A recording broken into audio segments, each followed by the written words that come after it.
بسم الله الرحمن الرحيم تبت يدا أبي لهب وتب ما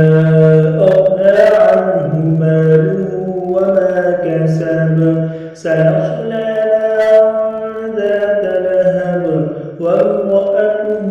حمالة الحطب في جيدها حبل من مسد بسم الله الرحمن الرحيم